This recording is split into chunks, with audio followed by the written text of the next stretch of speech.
Fish on Fridays. I'm Al McCauley, and one of the things we love to do here at Fish on Fridays is to produce episodes that have to do with great pieces of art. And that's what this episode is going to be about. Another piece of wonderful art that we get from the relatively recent past that I want to focus on. I just think there's so much there. And this is from that great post-impressionist master, Vincent van Gogh. I've done a few episodes with pieces of art that he's produced in the past. You can check those out in our archives. But this one is called Sower with Setting Sun. And it was painted in 1890 by Van Gogh toward the end of his life. And it's brilliant. And before I get into the art in and of itself, I think it's important for us to understand that Van Gogh's dad was a Dutch Reformed minister, and so he grew up in a very Christian household. In fact, Van Gogh himself wanted to be a pastor, but he kind of washed out of that school, that line of schooling, and he stuck with art, probably much to our benefit because he produced so many prolific pieces of art. He was a prolific artist, I should say. We have well over 2,000 pieces of his art still today. And we also have a huge correspondence of letters, a collection of letters that he sent to his brother Theo, and he talks about a lot of these pieces. And so we get some insights into the man, and especially in the context of this web series, we get a glimpse into his Christian sensibilities. And so, again, I want to look at this painting, Sower with the Setting Sun, from 1890, and talk a little bit about it. It's really based on the passage from John's Gospel, chapter 12 of John's Gospel, verse 24, where Jesus says, "Unless a grain of wheat falls and dies, it remains but a grain of wheat. But if it dies, it produces much fruit." Now, that phrase is an allusion to Eucharist. It's an allusion to our lives. If we don't use the gifts God gives us, then, they just remain stagnant. They don't produce good fruit. And so I think this painting is kind of an allegory of sorts. And I want to start with the only human that's in the painting. If you look at the painting, you'll notice as you look at it off to the left, there is the sower. And it's purposely, I think, ambiguous. I think it's purposely ambiguous for us to say, is that Jesus or is that us?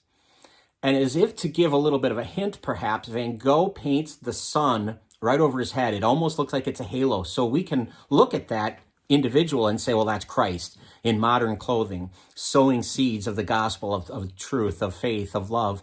And yet we can still see ourselves in it because each of us are gifted to do the same thing, to sow seeds in our own time, in our own places, those seeds of love, the gospel truth, etc. So there's an anonymity about it, but it's really Christ that's the origin of any gifts that we have, any ability that we have to sow. So I think that's important to look at. I would also ask you to think about this. There's a reciprocal relationship in this painting. And what I mean by that is the sower is sowing the seeds that will eventually grow to be great plants. And one of the things that you see in this painting, it cuts right across it, is this massive tree. And the tree and the branches seem to form a cross. And so we can see a full circle here. We can see the seeds that are going to be planted. That's kind of our job. Our job is also to water seeds that have been planted by others so that it can grow and produce fruit. And there you see the tree. So you have this circle, if you will, from seed to full growth. But it's also important to understand that going back to John 12, unless a seed dies, unless a grain of wheat dies, it's not going to produce fruit. And so that tree, that full growth of the tree, we're reminded that Jesus was killed on a tree. He was crucified on a cross. And by virtue of his death, he produced much fruit. We have gifts like the Eucharist. We have his grace in our lives, the Holy Spirit, to keep us going, to keep spreading our own seeds and to keep watering those seeds that have come before us and to produce fruit. And I think it's fascinating to think about that. The whole idea of life and death and growth, that circle, not to use the whole the Lion King phrase, but the circle of life kind of thing. I think it's all kind of bound up in this image, in this painting. And why are we called to be like Christ, to sow seeds and to water seeds? How are we doing that? By virtue of our baptism. And if you look at the background toward the right, in the background of this painting, you see the river that reminds us of that. It's the waters of new life. We are all, by our baptismal call, we are the ones who are empowered, encouraged, inspired to be like Christ, to sow seeds, to water seeds, to produce fruit.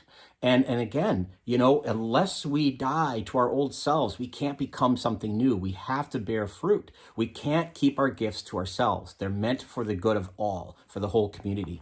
And so when I think of this painting, it makes me kind of reflect on a lot of things that I've talked about. But probably the most important is, I think, who are those people who have sown the seeds of faith in my life? Obviously, my parents are the first two people, but I think my wife, my children, my family, friends, my parish community. I can't help but think of all the ways I've been blessed with the different people who have sown seeds of faith in my life, who have given me a model, an example, either in word or in deed. It's just a remarkable blessing that we all have if you just take time to think about that. And the other thing I think is a challenge. What seeds have I sown? Especially in relation to your faith. What seeds have I sown? Have I gone out and have I used the gifts that God has given me to bring about his kingdom, to help bring about and bear fruit in this world? That's what we're called to do, again, by virtue of our baptism. Could it be neglected? Could it be misunderstood? Could it be even hated? Absolutely. Jesus talks about that in Mark chapter 4, that all the seed that's thrown on different grounds, some of it gets choked up, some of it dies. Some people don't care, but there is that amount of seed that will produce good fruit. And that's what we're asked to focus on. Despite the crosses in our life, despite the sufferings, we're keep going. That's the baptismal drive. Keep going, keep doing it. So again, Vincent van Gogh, what a gift with this painting. I hope you've enjoyed this episode, and I hope it's given you some meaning. I would love it if you'd share this, if you'd like to share it with somebody who might be an art lover or just might need to hear this particular message. So, but I appreciate you watching every Friday for Fish on Fridays. We'd love it if you'd subscribe to our YouTube channel and follow us on Facebook. That would be great. But until next time, please be good to each other, and God bless.